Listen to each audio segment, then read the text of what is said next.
What's up, everybody? This is Gabby. And Katie. And this is Building Our Power. Make sure you hit us up on all social media accounts at Building Our PWR. Today we're going to talk about why the civil rights movement failed. Controversial, but that's what we do. And we're going to tie it to 2021. So we know that back in the 60s and during the civil rights movement, basically black people had no rights, right? They had nothing, essentially. So really what our argument here is why electoral politics was not the right avenue, number one, and why electoral politics in 2021 is still not the right avenue. So, during, like now, Gabby, a lot of people say that black people should be voting because their ancestors were harmed. So, can you explain a little bit, like, who were harming your ancestors and why it was happening? Because I feel like a lot of people, when they say that, they don't really elaborate on what's actually going on and why it's happening. Right. So, yes, always during election time, these ugly black folks, liberals, come over here and tell me that my ancestors were beat and hung and lynched for the right to vote. Like, I don't already know that. Like, I don't already have history up in there. But what they fail to realize is that I have eyeballs and I have a brain to read and to go back to my kinfolks and see where they living at and see that in Mississippi, where they had these huge campaigns to rally people to vote, they're still in poverty. They're still in the same situations. Nothing has changed in 50 years. So, also, when we talk about who was killing the people and beating them, 9 times out of 10, it was poor white people in the area that instead of grappling with the fact that, oh, the government is screwing us over too, let's see how we can create a system or overthrow the government or whatever. We're going to beat these black people because, shoot, I know I'm doing bad, but heaven forbid these black folks even get 1 inch of a right, because then I will have to examine myself and my life and my self-worth and know that I'm a piece of shit. So that's pretty much how it is. Of course, all context is gone when they're trying to guilt us into voting, but that's pretty much the dynamics of what it was. And of course, the Democratic Party at that time, which was still racist, was okay with it, and then the Republican Party, as it was starting to get racist, was okay with it as well, because it's about numbers, it's a number game. We know that, obviously they were racist. That's the literal history of America itself. But what I'm curious kind of about is, who was, obviously, they wanted people to vote, right? So who was it out here that was pushing the right to vote, and who was the main people that were essentially trying to push people in Canton, Mississippi, even to vote? So actually, if you listen to our episode, MLK was a sellout, you will not be surprised to know that John F. Kennedy was behind this thing too. John F. Kennedy created the Voter Education Project in 1962 because obviously he got embarrassed about all the race relations stuff, and it was just making bad press on his presidency.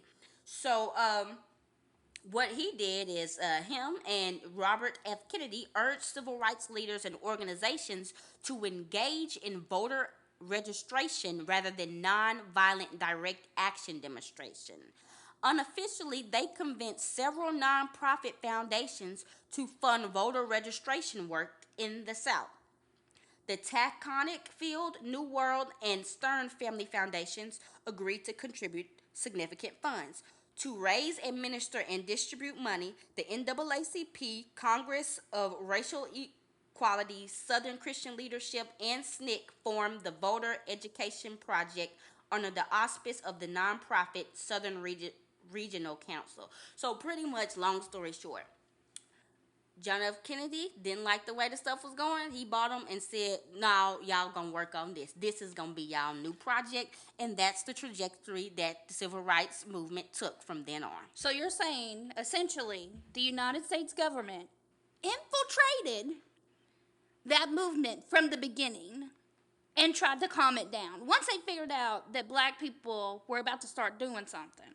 They weren't even doing them. That's the problem. Oh. It wasn't even because of no riots or nothing. He just didn't like that the America as a whole was on front page and all this video of black people being hosed and stuff was showing up.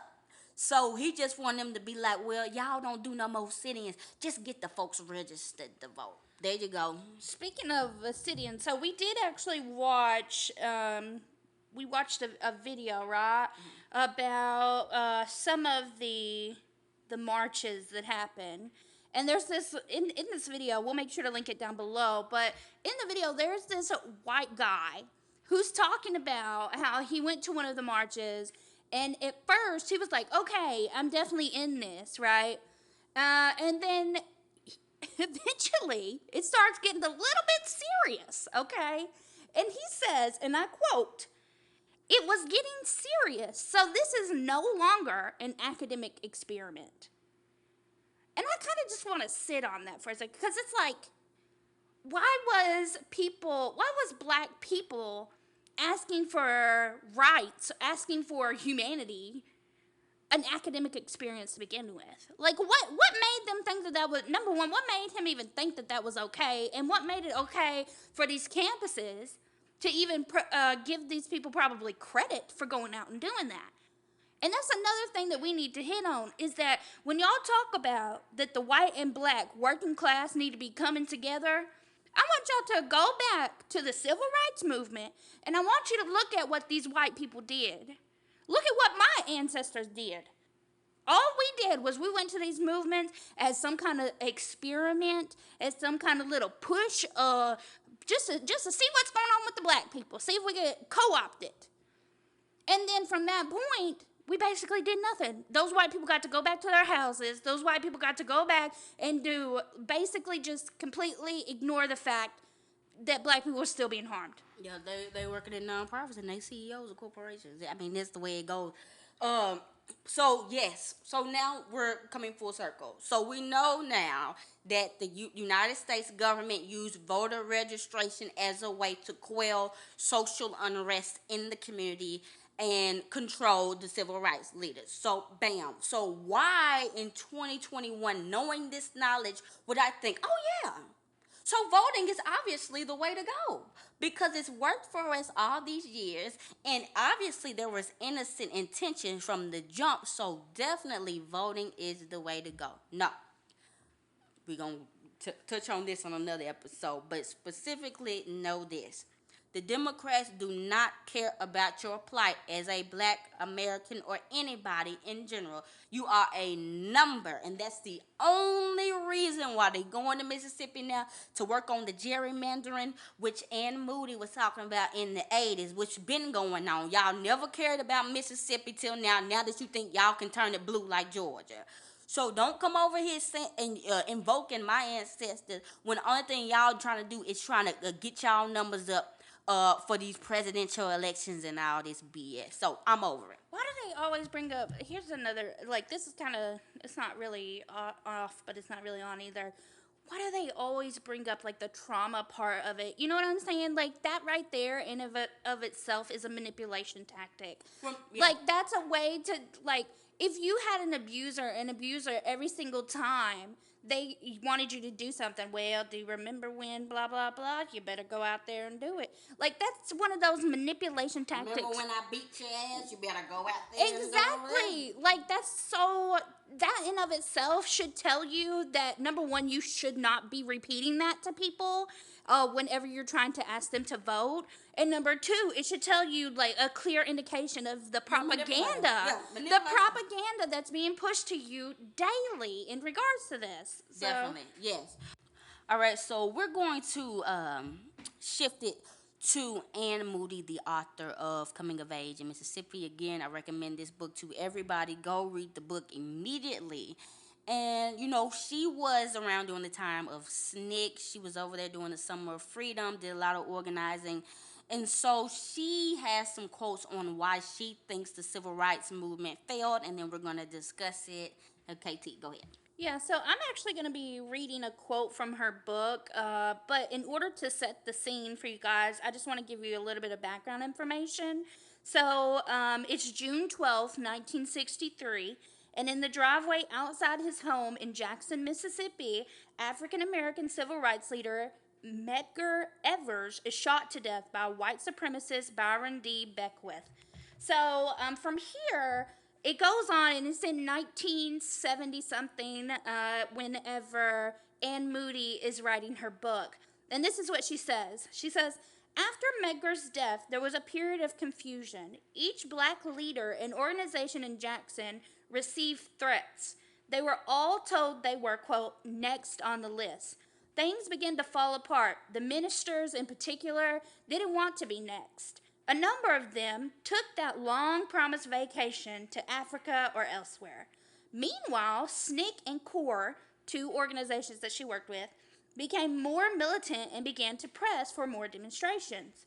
A lot of the young black people wanted to let the whites of Jackson know that even by killing off Medgar, they hadn't touched the real core of the movement. For the NAACP and the older, more conservative groups, however, voter registration had now become number one on the agenda. After the NAACP exerted its influence at a number of strategy meetings, the militants lost. That's crazy to me. But you know why they exerted their authority? Because they were getting that VEP money. They were getting the money. The voter education program money. So there you go. And so they quelled what was coming up. All right? They never tell you about that. You know what I'm saying? Like, whenever they talk about, and this just goes back to what we were saying, if we want to bring it back around to 2021, whenever they talk about why people didn't have the option to vote or what happened when people were trying to get votes, they don't talk about how the NAACP and the conservative groups focused on voter registration as opposed to actually what was happening within white supremacy. Or they push voter registration instead of self-determination. Exactly. They didn't like when Stokely Carmichael was saying black power, we have to organize, just pushing black nationalism. That had to be quelled. No, we're going to play the game in the system. You're going to vote, and then hopefully, you'll get some change. I don't even think they were promising change. I think they were just saying vote just so you can be a citizen. But they were voting for trash candidates. Everybody was racist. Everybody was in the KKK. So what was the point? That's what that's kind of like how we are now. Joe Biden, just as racist as Donald Trump. I'm voting just so I can say I'm a citizen and I voted. It's the same thing. And that's another thing that we maybe need to hit on even deeper in another episode is that voting is not harm reduction. It's just not. It's not something that we need to push. But anyway, that's for another episode. Okay. On to Anne Moody. All right. So I have another quote from her about Martin Luther King. She says, Martin Luther King had pushed nonviolence to its very limit. When people here became adjusted, what did he do? He went into Chicago. Then he started going into new areas, doing the same thing, stirring up exactly the same thing. Now, maybe sometimes to do the same thing over and over and over, then what's left behind for the people here? They're left stuck with it all, organizational-wise, technique-wise, and everything. So we'll talk about that. Martin Luther King came to Canton, Mississippi. Like I said, all my family on my mom's side is from Canton. Martin Luther King was here. Stokely Carmichael was here. The Big Wigs was in Canton, Mississippi. We've got video I'm going to link. They had droves of young people marching, fired up. Let's go, let's go, let's go. But all they could give them was vote. You're registered to vote. Okay, bye. Martin Luther King couldn't do no organizing like that. They were all bought and paid for. The only thing they came in there to do was to vote, get you registered to vote so they could get paid. And then they went on to the next thing. That was it. So Ann Moody also says this. She said some people get bored with seeing all the marching on television. They would say, "Oh, just another demonstration," and flick it on the Archie Bunker or something. You see what I'm saying? Flick it to some entertainment. Or it's just another demonstration and turn the TV off. She said Martin Luther King did raise their consciousness and it made them aware of certain things where there was never any turning back from that point. But what it didn't do was give them solutions and give them the sort of guidelines and stick with them in the planning. Exactly. They came and they left. It sort of made you see that you didn't have the right to vote. What you could do once you got the right to vote. Even now, they're telling me in Canton they have gerrymandered blacks totally out of the power structure, just about. If you're not flexible enough to readapt and readjust to each new situation in a new way, if the game changes, you gotta change. So, pretty much what she's saying is by the time MLK was about to die, the marching stuff, it was already ran its course. It's about to be all the way played out. It's about to be all the way drained out. No longer effective. It was no longer effective. Okay. Tell me why in 2021 we still marching. In 2020, we had a huge march. I don't understand that. It's because, again, if we literally look at everything, me and Gabby talked about this previously, but it's because, again, of the propaganda that we are fed. Mm-hmm. From the time that we are in school, from literally like kindergarten even, we are fed this propaganda that the U.S. system just keeps pushing and pushing. So not only are we getting it from education system, we're getting it from the media that we watch. We're getting it from corporations that we go into. So it's like it's a constant thing that they're pushing in your brain. So yeah. And something that I was thinking about is, okay, when you get a little bit older in school, maybe like middle school, high school, they start to show you certain videos of certain civil rights leaders. Most of the time, Martin Luther King. Mm-hmm. But they'll always show the instances in which the black people are just standing there and getting attacked, getting the water hose on them, getting the dogs on them. They'll show you that violence. But when's the last time they showed you the riots of whites, people just getting up, defending themselves, the Black Panthers coming around with their guns, making sure the police are... You see how there's certain images they're okay with showing us? And so if we're brought up in that system, we're thinking, okay, well, Martin Luther King did a lot, supposedly. That's what they tell me. That's why we're not segregated anymore. Mm-hmm. So if I want to recreate the same thing, oh, girl, that's all I got to do. All I got to do is go out there and march, and I'm going to be able to accomplish the same thing as Martin Luther King. When in actuality, Martin Luther King didn't even accomplish that, to be honest. He was bought and paid for by the state. The state controlled the civil rights. The state controlled the Civil Rights Act. The state control you again, like we say this, I feel like every single episode. You can't do anything within capitalism. The end goal every single time in capitalism has to do with money and who can make that money. Right. Here's what I want us to know. Do you honest to God, think the United States government would go against its own self? No. What sense does that make? No one. They're not going to do that. They're not going to go out there. They're not going to have people in their brain, quote unquote, acting crazy. Like, that's just not what the United States government's going to do. So what did they do to say they saved black people? They did the Civil Rights Act. Yep. They pushed Martin Luther King. They pushed people like Rosa Parks, who just sat on a bus. They don't ever show Stokely Carmichael.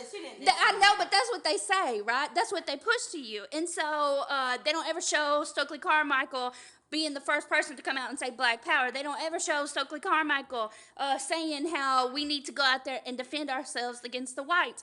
And so it is a propaganda machine. Anyway, that's all I got to say about it. It just pisses me off. So, you went on the rant. I sure did. Very nice. So, that's where we're at now. Obviously, we don't have everything, but we do know that one of the reasons why the civil rights movement was not efficient all the way is because The money came in there. It told them what they can and cannot fight for and how they can and cannot fight.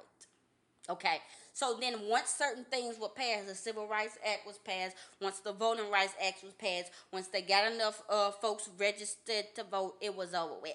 Combine that with Martin Luther King getting murdered, all these black people getting murdered, just the trauma of, even while being nonviolent, getting beat up. Yep. Not knowing nothing about mental health, not having the resources all the time because you can't do certain things and get certain money if you say certain things. People were worn out and drained. And that's something that Ann Moody was talking about. I saw some woman, I forgot her name, I gotta find it. One woman who was leading SNCC at the time died at 25 from exhaustion. One of the boys that Ann Moody know was 29 years old and died just out of nowhere. That was a stressful movement. And think about it. If you're already going through this type of stress, you've got PTSD, and you realize these folks ain't about no real change, and they're complacent with stuff staying the way it is. I see why some folks just get up and left and didn't worry about it no more. Because they saw the trajectory of this stuff. Yeah. They saw the NAACP weren't finna fight for people in the South to have not even livable wages, good wages, to reduce the racial wealth inequality, to make sure black people are actually treated like equals. They weren't finna do that. So why were these people, these kids, gonna give their lives to this system for something like that? And then, of course, you had the Black Panthers, and we see what all happened to that. So I can see why the movement dwindled out, especially with the drugs and stuff coming in as well. Yeah, that's another thing that we want to think about. Yeah, I think that was the last nail in the coffin, to be honest. I think that's another thing we kind of need to think about. Like, when we think about history, it's like, no one ever talks about this, but what happened after the civil rights? What happened after? Who was the president? What was being pushed? What happened after that? We got the AIDS epidemic. We got the crack epidemic. We've got more guns coming into the United States. Why? Why would that happen? Think about it. Again, the United States government is not going to do anything or allow anything to happen without a purpose. They're just not. So all of these civil rights leaders dies. Then all of a sudden the crack epidemic comes. It starts killing out a bunch of black people. They start pushing black people again as this negative thing. Not only are they not allowed to literally, they finally got voting rights, but they're not allowed to literally exist anywhere. And if they do, they're going to send people in and fucking drug them. It's literally been since the beginning of time, y'all. White supremacy, white people fucking shit up. Yeah. But I think the good thing about it now is, and something that, let me add some drugs to the mix. Drugs came, pretty much wiped out a whole generation of people, traumatized all of us. We were already traumatized. Right. So traumatized us some more. So it quelled us for a minute. The 90s came, and then we had hip-hop and stuff like that. Black people the celebrities started to make money. So that kind of quelled us a little bit. And now we're here in 2020. One. But I'm saying the 2020s. Okay, yeah. So that's 60 years from back then? Mm-hmm. Not that long ago. It's not that long ago. But all that stuff has happened, and now we got a new generation of people that's coming up. So bring it on back. I have this information. Why in the world are folks still telling us to vote? Anybody that's telling you to vote is an agent of the state and does not have your interest at heart. They bought and paid for it, just like them folks in the 60s, especially since we know what's going on now. They might not have known back then, but now we know. That is not going to work. The people that had the right idea are the folks that's dead. The ones that said we have to have black power, not even or communist power, whatever. We have to create our own state. We have to have a revolution. That's the only way that stuff is going to change. They dead now. Those are the ones who had the right idea. So why aren't we doing that? We cannot be fooled again. Where too much time is being lost right now. We wasted too much time. We're getting over the trauma. We going to therapy and all that stuff, but we cannot make the same mistakes. We just can't. So anybody that's pushing for this little stuff back then, anybody that's trying to use these people back here to quell any dissent, that's trying to quell any riots, that's trying to quell any uprising, they are enemies of the state. They're working with white supremacy. They're anti-black and all that stuff. Yep. And they can go to hell. So, this is the, I think it would be a good time to go ahead and wrap it up. But I do want to go ahead and say some of how we're explaining it may seem excessive, but I want you guys to look it up. We're going to make sure to add all the links, everything that we read, everything that we found. All of these are reputable resources. This isn't some bullshit website that you'll find online. This is literally like wikipedia.org, and you scroll down to the bottom and it'll have all your resources, the books we read, things along those lines. So definitely, I appreciate you guys hanging out with us today and being on the podcast. Gabby, do you have anything else you'd like to add? This ain't excessive. This is real life. I'm telling you from my own experience. No, I'm not saying excessive in that way. I'm saying excessive in like the way that people may like, they're being conspiracy theorists. Oh no, it's not conspiracy theory because I got the documentary. The crazy thing about it is, this stuff, the information is in documentaries. We've seen it, but again, sometimes it's just piecing all that information, And taking putting a it step together. back, contextualizing. Yep. And that's sometimes what we got to do, because we learned about Juneteenth. We learned that black people were slaves in the 1960s. Sharecropping is slavery. We know this stuff, but then we go on about our lives. Yeah. We got to stay here, contextualize everything, and then move on. So, yeah, it's definitely We not... gotta be, and you know, that's what we're here for, right? That's what Gabby and I are here for. We're here to build our power and continue on with educating people in regards to what happened and is what is still happening now. Exactly. Okay. And then, of course, the option and the answer, in my opinion, is a communist society with white people who want to act right and all that stuff. So, thank you again, everybody, for listening. Of course, you know, we got a part 2. There's so much stuff we can talk about. There's so much stuff that we need to get into. And we'll do that on another episode. But thank you for listening to this one. You can hit us up at Building Our PWR. Hit up KT at KT_does_art. And hit me up at Gab Beats Music. This has been Gabby. And KT. And this is Building Our Power.